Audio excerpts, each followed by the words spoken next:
The Chiefs are entering this game as healthy and well-rested as they've been all season. Meanwhile, the Bills are dealing with some injuries, with a few key players uncertain for the game. That's a huge factor to consider as we dive into this highly anticipated AFC Championship match. But before we get into the nitty-gritty, let's take a moment to appreciate the excitement surrounding this matchup. The countdown to what could be the game of the year is almost over. This Sunday night, it's the Buffalo Bills versus the Kansas City Chiefs.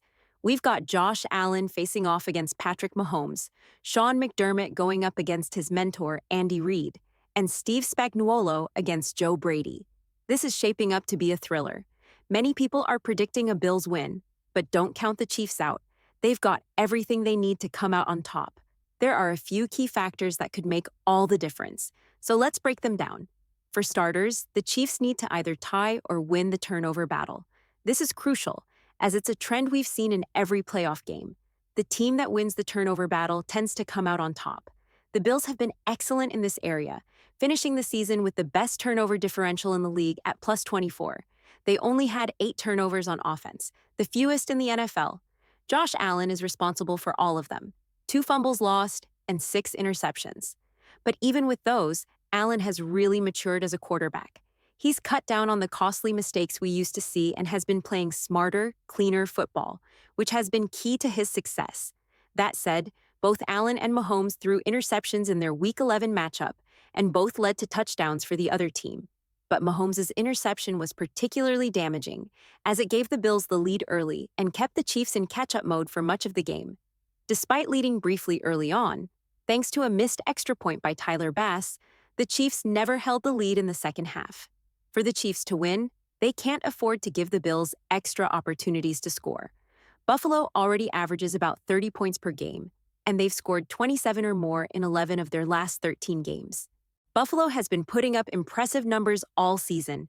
The only games they scored fewer than 27 points were in Week 16 against the Patriots and Week 18 when they rested their starters. So, we can pretty much ignore that last game. On the other hand, the Chiefs' defense has been playing outstanding football lately, allowing just 14 points per game over their last 6 outings. Excluding Week 18 when they rested starters in the blowout win over Denver, still, putting up 30 points on this defense will be no easy task. The last team to do it? Buffalo. Josh Allen has been playing some of his best football, spreading the ball around and making things work even without his top receiver, Stephon Diggs. It's a bit like what the Chiefs experienced after trading away Tyreek Hill. Suddenly, everyone was stepping up. That's what Buffalo's offense looks like right now. There are a few key matchups to keep an eye on. The Chiefs have really struggled to defend tight ends this season, ranking 31st in success rate and 32nd in yards per play when tight ends are targeted. The Bills have 2 solid tight ends in Dawson Knox and Dalton Kincaid, with Kincaid returning from injury after missing the last game between these teams, which is definitely a boost for Buffalo. On the flip side, the Chiefs' cornerback Jalen Watson was on injured reserve back in Week 11, which allowed Josh Allen to exploit any defensive mismatch. With Watson back, the Chiefs' secondary should improve. Watson's return could also free up rookie cornerback Trent McDuffie to cover whoever is needed, possibly even lining up against Khalil Shakir, Buffalo's most productive wide receiver in the slot. McDuffie was a first-team All-Pro slot corner last season, so this could be an important matchup to watch. Shakir had 8 catches for 70 yards the last time these teams faced off. Another player to watch is Curtis Samuel, who had 5 catches for 58 yards in Week 11 and also made an impact in the wildcard round with 68 yards. But it's not just the passing game the Chiefs need to worry about. Buffalo also has a potent run game, led by James Cook, who's racked up nearly 200 yards in the playoffs so far. Cook also tied for the most rushing touchdowns in the regular season, with 16. So, it's clear. The Chiefs will have their hands full with Buffalo's offense in multiple areas. You can't forget about other threats like Ray Davis and Ty Johnson, who have both contributed with solid yards in the playoffs. Davis has been impressive, and Johnson has racked up 75 yards in the last 2 games. However, the Chiefs' run defense has been solid this season, ranking in the top 5 in most key categories when it comes to stopping the run. That being said, they did allow over 80 yards and a touchdown to Joe Mixon in their most recent game, so there's still room for improvement. In Week 11, the Chiefs held James Cook to just 9 carries for 20 yards. Outside of Josh Allen's 26-yard run on a 4th down, Allen himself managed only 29 yards on 11 carries. That said, Allen will be the X factor in key moments, especially when it comes to using his legs in critical situations. The question is, can the Chiefs slow him down or even stop him when he decides to run? Allen is a unique quarterback, athletic, strong, and capable of launching a 60-yard throw with ease. Trying to contain him will be no small task. The Chiefs will also get a boost with Charles Omenihu back on the defensive line. He missed the first game between these teams, so his presence will be important. The Chiefs' pass rush has been strong, as evidenced by their 8 sacks last week. But in Week 11, they didn't get to Allen at all. Even the Ravens, one of the most aggressive pass-rushing defenses in the league, only sacked Allen once last week. So, getting to him is a challenge, especially considering his dual threat ability. Allen is the least sacked quarterback in the league for a reason. That makes it even more crucial for defensive coordinator Steve Spagnuolo to mix up his blitz schemes and catch Allen off guard. If the Chiefs can do that and force a mistake or two, it'll give them a much better shot at winning this game. Of course, the home crowd at Arrowhead Stadium will also play a role. The noise and energy there will make it harder for Allen to communicate, and any pressure that comes his way could be more difficult to handle in that environment. This game is going to be a high-stakes, strategic battle, and I trust Steve Spagnuolo and the Chiefs' defense to make the right moves. Remember, in the last matchup, the Bills were at home, and the atmosphere there made it easier for them to adjust at the line. But playing on the road at Arrowhead will be a different story. Allen has been playing at an MVP level all season, so it won't be easy, but the Chiefs have the tools they need to rise to the challenge. If the Chiefs want to compete in this game, getting stops will be crucial. Easier said than done, though, because the Bills have been excellent in key situations. They rank 7th in third down conversions, 2nd on fourth down, and 2nd in the red zone. Their offense is nearly unstoppable in those situations. For the Chiefs, limiting the Bills to third and long situations and preventing them from getting inside the 2-yard line could be critical in avoiding the dreaded QB sneak. The Chiefs' defense has been strong in the red zone, finishing 7th in the league and holding opponents to an average of 17 points per game this season, excluding Week 18 when they rested their starters. However, in Week 11, the Chiefs did struggle. In that game, the defense had them in third and long situations multiple times, but still allowed 6 third and long conversions. Hopefully, the return of Jalen Watson can help reduce that success. The Chiefs will also need to do a better job in the red zone, where Buffalo was successful in 3 out of 4 attempts in that game. Switching gears to the Bills' injuries, this could be where the game is truly won or lost. If the Chiefs are to come out on top, I believe they'll need to put up around 30 points, and that puts a lot of pressure on Patrick Mahomes and the offense. If there's one area where the Bills are vulnerable, it's their passing defense. They rank in the bottom half of most statistics in that category. To their credit, they did hold Travis Kelce to just 2 catches for 8 yards in the last matchup, but playoff Kelce is a different beast.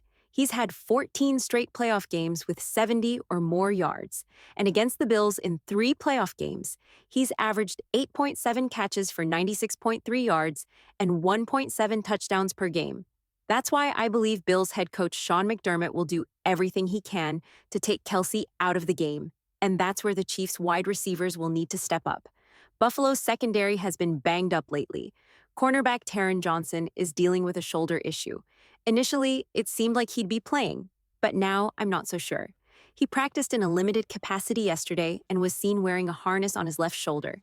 According to Banged Up Bills, a reliable source for injury updates, Johnson's shoulder injury could be a dislocation, which was the initial fear. That means there's a chance he won't be at 100%, which could be a key opportunity for the Chiefs' passing attack. Taron Johnson's shoulder injury is something to watch closely. There's a chance he could aggravate it further during the game, which might force him to leave early. That's a big factor to note. Safety Taylor Rapp is also day-to-day with a hip injury, and I'm honestly not confident he'll play at all since he hasn't practiced in the last 2 days. If that wasn't enough, cornerback Christian Benford is in concussion protocol and has been limited in practice for 2 days in a row. My gut feeling is that Benford will clear the protocol and play, but Johnson might not be 100%, and there's a real chance he could be sidelined if his shoulder worsens during the game. As for Taylor Rapp, it seems likely he'll miss this one entirely. Another key injury to keep an eye on is linebacker Matt Milano, who's dealing with hamstring soreness. He didn't finish the last defensive series against the Ravens and has been limited in practice. Hamstring injuries can be tricky and easy to aggravate, so Milano's status could be in jeopardy. And that's another potential opening for the Chiefs. With all these injuries in Buffalo's defense, the Chiefs' receiver room will have to step up. Last week, the receivers were relatively quiet, but Mahomes did a great job of taking what the defense gave him, which mostly meant targeting Travis Kelce over the middle. This week, I expect rookie wide receiver Xavier to get more involved. He's been ramping up his production toward the end of the season and was second in targets and yards last week, just behind Kelce. That trend should continue. Another player to watch is Hollywood Brown, who missed the last matchup due to being on IR. Before that, he averaged about 4.5 catches for 45 yards in the 2 games he played, so something similar could be expected from him this week. With Buffalo's secondary not at full strength, we might even see a deep shot or two, though I'm not holding my breath for that. And then there's DeAndre Hopkins, always a reliable target, capable of catching anything thrown his way. Even though he was only targeted once and didn't catch a pass last week, some have speculated that he may have been playing through an injury. When asked about it, he said, "Yeah, I feel good," and he's not listed on the injury report. So I expect him to be ready to go. It looks like I'll just have to trust what they're saying. One thing that stands out is how tight end Noah Gray grabbed 2 touchdown passes last time, and he could be a sneaky option for Mahomes to target every now and then, especially with all the attention going to Travis Kelce. I'm also curious to see if the Chiefs can improve their passing game by getting the run game going. In Week 11, Kareem Hunt had 14 carries for 60 yards, averaging 4.3 yards per carry, but the offensive line was a bit shaken up then. Morris was at left tackle, and Joe Thuney was moved to left guard, where he's usually great. This time, though, it'll probably be Joe Thuney at left tackle and Mike Sendo at left guard, just like last week. Hunt and rookie Isaiah Pacheco will likely split carries again. Pacheco wasn't around in Week 11, so this will be a different dynamic. If I were in charge, I'd say give Kareem the ball more. He averaged 5.5 yards per carry last week against Houston, and Andy Reid even praised his running style, saying he has great vision and is excellent at making quick, sharp cuts. He also knows how to get low and still power through tough situations, which is why he's been so successful. Looking at Buffalo, they allowed 4.6 yards per carry this season, ranking 23rd in the NFL, so it's definitely possible to gain some ground against them. Also, don't forget about Mahomes' ability to run the ball. He's actually the franchise's all-time leader in postseason rushing yards, and in last year's playoffs, he averaged 35 yards per game on the ground. Out of his 23 rushing attempts, 9 of them moved the chains for a first down. Buffalo did use a spy on Mahomes in their last meeting, though, which could make it a bit tougher. But if they do that again, it'll leave fewer defenders in coverage, which could open up some opportunities for the Chiefs' pass catchers. Luckily, Buffalo's pass rush won't be as threatening as Houston's, but they've still got some serious talent. Ed Oliver, a standout defensive tackle, could take advantage of Mike Sendo at left guard. And of course, Mahomes mentioned that the Chiefs need to keep an eye on veteran Von Miller. He's a leader for the Bills, and they'll need to respect his impact on the field. Von Miller is a player who can make a big impact at any moment. After all, he was named Super Bowl MVP for a reason. Just last week, he scooped up a fumble and came close to taking it all the way. And let's not forget about Greg Rousseau. He's had a sack in every playoff game so far, making him another key player to watch. The left side of the offensive line is going to be critical in this matchup, especially after Joe Thuney gave up a sack, 2 QB hits, and 3 pressures last week. Mike Sendo also allowed 4 pressures of his own, so the Chiefs' O-line has some work to do. In my opinion, this is where the game could be won or lost. Buffalo's defense against Kansas City's offense. If Mahomes can play clean, mistake-free football, like he has since facing the Bills last time, and continue his success on third downs, where the Chiefs have been one of the best in the league, it will go a long way in keeping Josh Allen off the field. And if Kansas City can turn red zone opportunities into touchdowns instead of settling for field goals, they were 3 for 3 in the red zone the last time these teams met. I really like their chances in this one. Looking at special teams, both of these teams rank in the top 10 for time of possession, averaging about 30 minutes per game. They both love to wear down their opponents with long, effective drives. Because of that, avoiding turnovers is absolutely critical. Special teams could be the deciding factor in this game, especially after what happened with the Texans' special teams last week. We saw how it can totally change the outcome of a playoff game. For example, last year Tyler Bass missed a game-tying field goal late in the fourth quarter, which helped the Chiefs get the win.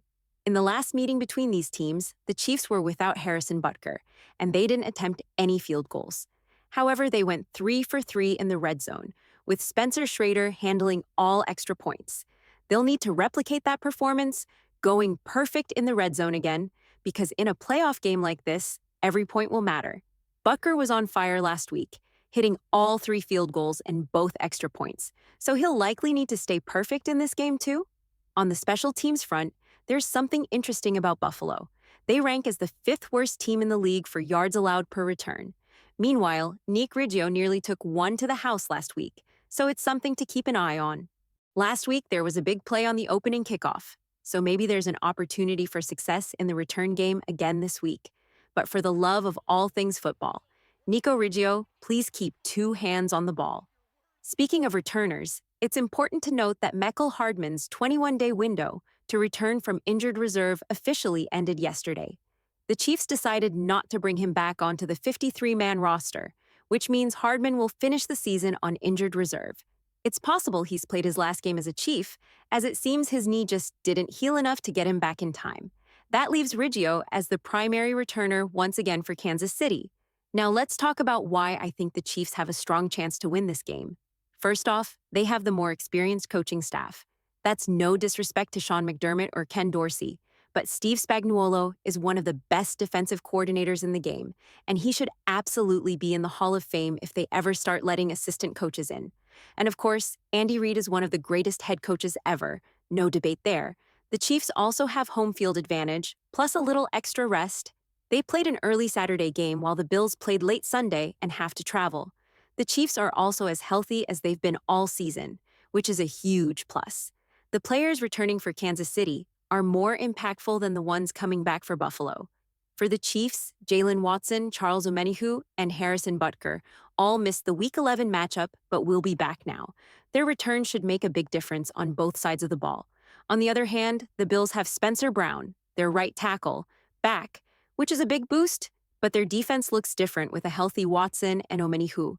Sure, Matt Milano is also back for Buffalo, but his hamstring injury makes me question if he'll be 100% and able to play at his usual level. Hollywood Brown's return adds another wrinkle for the Bills that they didn't have before, and with Buffalo's secondary not fully healthy, that could tip the scale in Kansas City's favor. The Bills might have to rely on their rookie second-round pick, Cole Bishop, if Taylor Rapp can't go, and that's a lot of pressure to put on a first-year player in a high-stakes game like the conference championship at Arrowhead. It's not an easy spot to be in. The Chiefs also have rookies stepping up in big moments, so it's something to keep an eye on. However, this could be an area where Kansas City has an advantage, as they might be able to exploit Buffalo's younger players in certain situations. As for the score prediction, while a lot of people are picking Buffalo to win, I'm not as convinced. Even the experts don't seem too confident, as you can see. Of the 10 panelists, all of them are calling it a one-score game, with 8 of the 10 predicting it'll be decided by 3 points or fewer. But the majority are still favoring Buffalo. Looking at the last few matchups, 4 out of the last 5 games between these teams have been decided by a single score, and they're 5-5 over the last 10 games, so this one could easily go either way. It feels like a coin flip, and most likely, it'll be a one-score game again. That's why I'm predicting the Chiefs to win 27-24. I think for Kansas City to come out on top, they'll need to score at least 30 points, or close to it. At the same time, the defense has to make some key stops against Buffalo, especially in the red zone, maybe preventing a touchdown or forcing them into field goal attempts. One big turnover or mistake could absolutely swing this game. You're not going to completely shut down the Bills' offense. They're too good for that. Even Steve Spagnuolo has praised them, saying they're a tough team to stop. The key for the Chiefs is slowing them down just enough to make a difference. And if there's anyone who can do that when it matters most, it's Spags and his defense. Now, I know some of you want me to talk about the head referee for this game, Clete Blakeman, but honestly, I don't think it's that important. The Chiefs are 5-5 with Blakeman since Mahomes became the starter, while Josh Allen is 6-2 with him. Blakeman does love to throw flags, so both teams will just have to deal with the officiating. I'm not going to be the guy complaining about the refs if the Chiefs win or lose. I wasn't raised to whine about it. I believe in accepting losses with humility and not blaming the officials. That said, I'd love to hear your thoughts on the officiating crew, your score predictions, and your main keys to victory. Drop your comments down below. And until next time, let's go. How about those Chiefs?